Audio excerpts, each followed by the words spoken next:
ጤና ይስጥልኝ። ጤና ይስጥልኝ።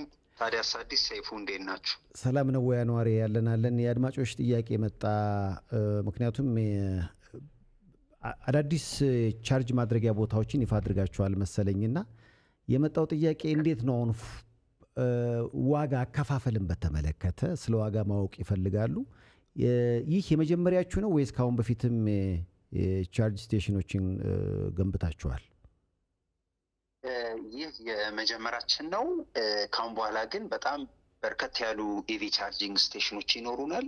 ለምሳሌ አጠቃላይ በመጀመሪያው ዙር 40 ኢቪ ቻርጂንግ እንገነባለን። ፕሮሰስ ላይ ነው ያለነው። ብዙ ጉዳዮች ተቀባብለን ከ40 ውስጥ 32ቱ አዲስ አበባ ላይ ነው እየገነባን ያለነው። አነሰን በዛ አዲስ አበባ የኢቪ ቻርጂንግ ችግር በተቻለን መጠን መቅረፍ ግዴታ አለብን። ቀጥሎ ደግሞ ቀሪዎቹን ይዘን በመላው ሀገሪቱ ኢቪ ቻርጂንግ እያሰፋን ነው የምንሄደው። እኛ በንጽጽር አድቫንቴጅ አለን ብለን የምናምነው ኤሌክትሪኩ እኛ ጋር ስላለ መሰረተ ልማቱ ካለና ባለሙያው ካለ በጣም ቀለል ይላል ብለን እናስባለን።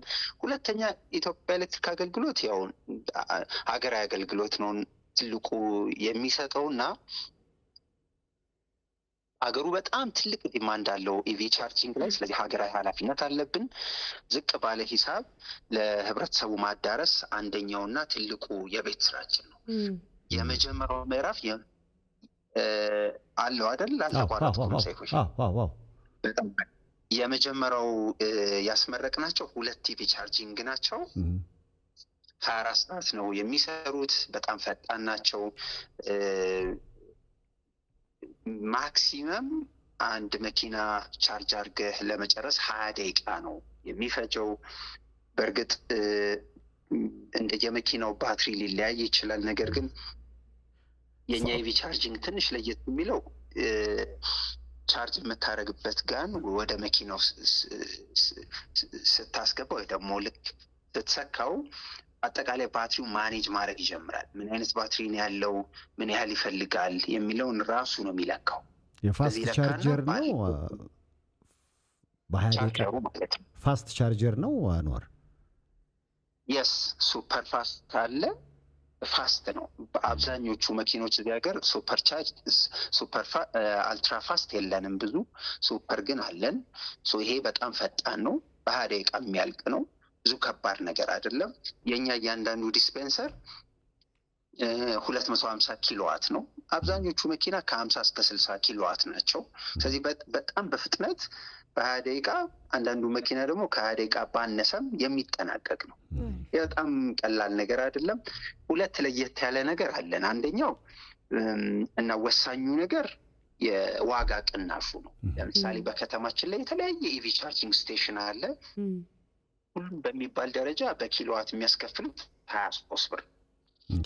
የኛ ከፋፍለነዋል። ኦፍ ፒክ አለ። ለምሳሌ ከምሽቱ 4 ሰዓት ከዚህ ስቱዲዮ ወጥታችሁ ሳሊተ ምሕረት ብትሄዱ፣ ሳሊተ ምሕረት ትንሽ ከማዕድን ሚኒስቴር ፊት ለፊት ማለት ነው። እሱ ጋር ስትሄዱ አሁን ብትሄዱ ከ4 ሰዓት እስከ 12 ሰዓት ባለው 14 ብር ነው በኪሎዋት። ምሽት ይቀንሳል ማለት ነው። የስ በጣም ኦፍ ፒክ ነው። ብዙ ኔትወርኩ ነፃ ነው። በፍጥነት መደረግ ይችላል። በተመሳሳይ ደግሞ ርካሽ ነው። 14 ብር ሊትራሊ አሁን ከተማው ላይ ከሚሸጠው 9 ብር ልዩነት አለው በኪሎዋት። ጠዋት ደግሞ ተነስታችሁ ከ4 ሰዓት እስከ 11 ሰዓት ከሆነ 16 ብር ነው ያለው። የሁለት ብር ልዩነት አለው ማለት ነው። የ2 ብር ልዩነት አለው። ደግሞ ትንሽ ፒክ ደግሞ ሰዓት አለ አይደል? ሁሉም ሰው የሚጠቀምበት 11 ሰዓት እስከ ምሽት 4 ሰዓት፣ እሷ ደግሞ 18 ብር ነች። ስለዚህ በተቻለ መጠን ኦፍ ፒክ ላይ ቢኬድ በጣም ጥሩ ነው። ይህን ሁሉ ስንከፋፍል ግን ዝቅተኛም ከፍተኛም የሚባል የፕራይስ የለም እዚህ ከተማ ላይ። እኛን እንደዚህ ኤሌክትሪኩን በደንብ ስለምናውቀው የሚጨናነቅበትን ሰዓት ስለምናውቅ በጣም ዝቅተኛው 14 ብር፣ በጣም ከፍተኛው 18 ብር እየሸጥን ያለ። ምናልባት አሁን ፒያሳና ኮተቤ 2 ቦታዎች ብለሃል። በአንድ ጊዜ ምን ያህል መኪኖችን ቻርጅ ታደርጋላችሁ? ለምሳሌ ሳሊተ ምሕረት ወይ ደግሞ ማዕድን ሚኒስቴር ፊት ለፊት ያለው በጣም ሰፊ ነው። በአንድ ጊዜ 24 መኪና ቻርጅ ማድረግ ይችላል። ዋው ከ24 መኪና በላይ ደግሞ ፓርኪንግ ቦታ አለው። በጣም ሰፊ ነው እና ደግሞ ትንሽ ፋታ መውሰድ ከፈለጋችሁ ቶሞካ ደግሞ አለ እዛው ማኪያቶ እየጠጣን ቁጭ የምንልበት በጣም የተዝናና ቦታ። ፒያሳው ደግሞ በተመሳሳይ ከ10 በላይ ያደርጋል። ፒያሳን ታውቁታላችሁ፣ ጥንታዊ ነው። ኤሌክትሪክ ህንፃ ሁላችሁም ታውቁታላችሁ ብዬ አስባለሁ። የድሮ የኢትዮጵያ እዛ ግቢ ውስጥ ነው። ግቢ ውስጥ ከጋኑ ነው ከዛው ኤግዛክትሊ። አይ በጣም ይሄ መጀመሪያው ደግሞ በጣም በጣም ጥሩ ዋጋና በጣም በጣም ቅርብ ነው እና ብዙ ነገሩ ምቹ ነው። በእርግጠኝነት ይህንን ከተማ በተለይ አዲስ አበባን 32 ቻርጂንግ ስቴሽን ገንብተን የብዙ ሰው ለምሳሌ በነገራችን ላይ አንድ ቀላል ምሳሌ ላንሳል። አንድ ዲዛይር ያለው ሰው አሁን ባለው ነዳጅ አስቸጋሪ ሁኔታ ፉል ቻርጅ ቢያደርግ እስከ 5000 ብር ይከፍላል አይደል? ያ አንድ ነዳጅ ማለት ነው። ዲዛይር ፉል ለማድረግ ዲዛይር ነዳጅ ለመሙላት 5000 ብር አካባቢ ሊያወጣ ይችላል። እሺ ኤሌክትሪክ ምን ያህል ሊሆን ይችላል? ኤሌክትሪክ 84 ብር ነው። 4000 ብር ለውጥ አለው ጎበስ። ይሄ ቀላል ነገር አይደለም። በ20 ደቂቃ ውስጥ ነው ደግሞ ይሄ ጥሩ ነው። እኔ ግን ጥያቄ አለኝ። ብዙ ጊዜ የኤሌክትሪክ መኪና ያላቸው ሰዎች የሚቸገሩት ከከተማ ውጪ ሲወጡ ነው፣ ቻርጂንግ ስቴሽኖች ስለማይኖራቸው። የኢትዮጵያ ኤሌክትሪክ ዩቲሊቲ ደግሞ በየቦታው አክሰስ ያለው ነው። ስለዚህ 32ቶቹ አዲስ አበባ ከሆኑ 8ቱን ብቻ ከሆነ ክፍለ ሀገር ያደረግነው ከዚህ በኋላ ተደራሽነቱን ለማስፋትስ እንዴት ነው የምትሄዱበት? ብዙ ሰው የሚቸገርበት ስለሆነ ነውና 8ቶቹስ የት ቦታ ነው ያደረጋችኋቸው? አኗር በዛ ላይ ቀጥላል። ሌላ ጥያቄ አለ? ልቀጥል። ጉድ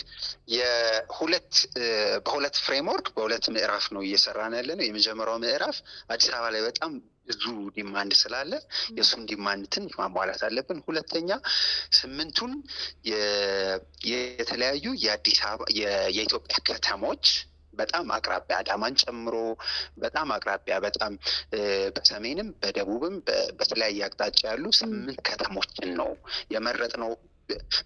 አንድ ሰው ከአዲስ አበባ ተነስቶ ቢሄድ ቻርጅ ጨርሻለሁ ቢል የሚደርስበት ከተማ በቀላሉ ቻርጅ እንዲያደርግ የሚያግዝ ነው። የመጀመሪያው ምዕራፍ ነው።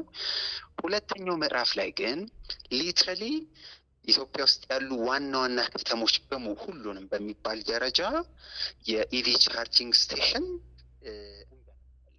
ሁለት አስገዳጅ ነገር ስለሚገጥመን ነው። አንድ የላይፍ ስታይል ሁሉ ነገሩ እየተቀየረ ነው የሚመጣው። ሁለተኛ ዲጂታል 2030 ዓለም እኛን ነው የሚጠብቀን አይደል?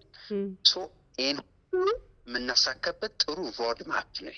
ስለዚህ በዚህ መልክ በምዕራፍ አድርገን ነው በመላ ኢትዮጵያ ኢቪ ቻርጂንግ ስቴሽን የምንገነባው። ቀደም ብዬ ለማስራት እንደሞከርኩት የኢትዮጵያ ኤሌክትሪክ አገልግሎት 2 አድቫንቴጅ አለው አይደል? ኤሌክትሪክ አለው 2 ባለሙያዎች አሉት፣ 3 ደግሞ ሀገራዊ ግዴታ አለ።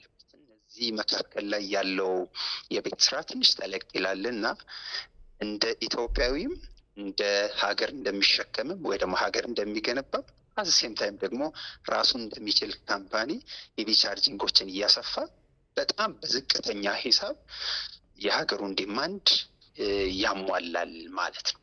እንደው በዚሁም የቤት ስራ ለመስጠት አኗር አሁን ብዙ ጊዜ ሁላችንም ወደ ኤሌክትሪኩ እያዘነበልን ነው። አሁን በተለይ ያለው አሁናዊ ሁኔታ እያስገደደን ነው ያለውና ከመኪና በተጨማሪ ደግሞ ሌሎች ኤሌክትሪክን መሰረት ያደረጉ ተሽከርካሪዎችና ብስክሌት እና የመሳሰሉትንም እንደዚሁ ፊታችንን ልናዞር ስለምንችል ዋጋም እያጣራው ስለሆነ ነው። በሰው ለነሱ የሚሆንም እንደው ከጎን ብትይዙልን ለማለት ነው።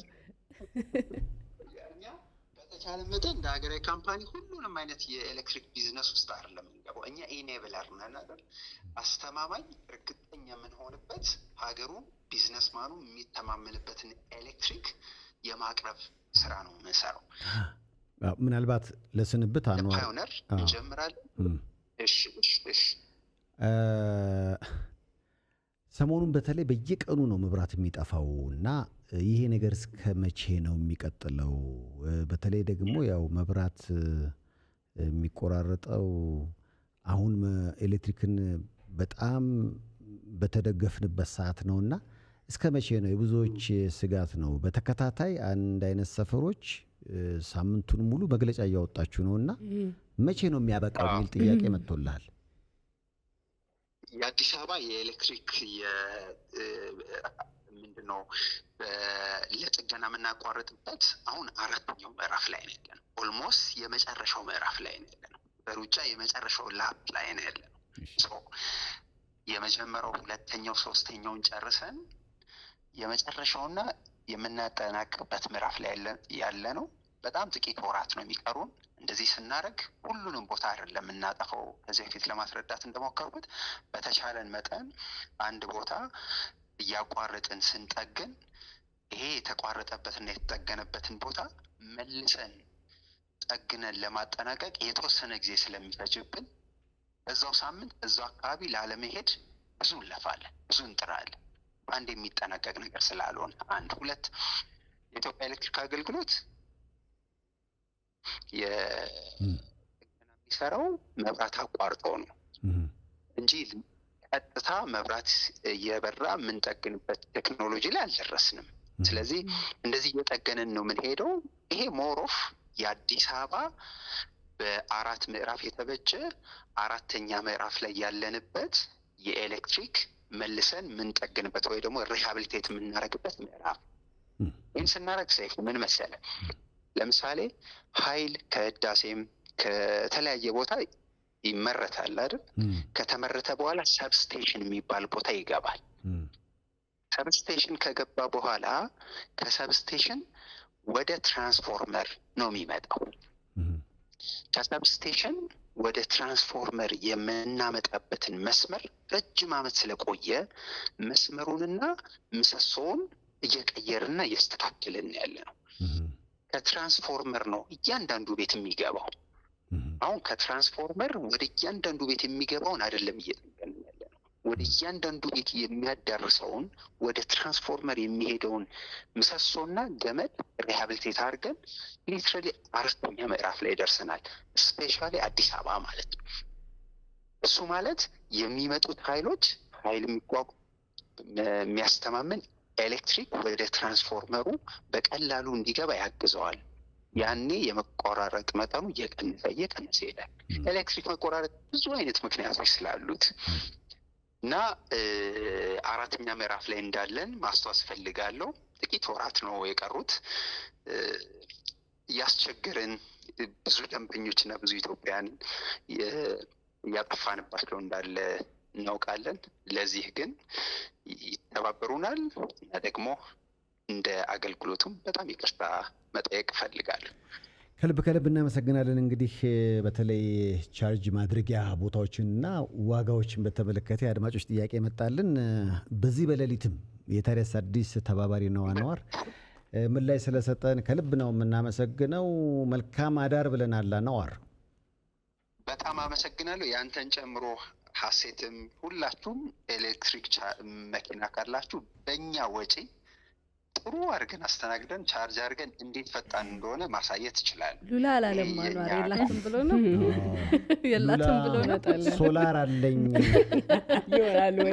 በጣም አሪፉ በጣም ትላለች። ቴንክ ዩ አንዋር። እሺ ባይ ባይ።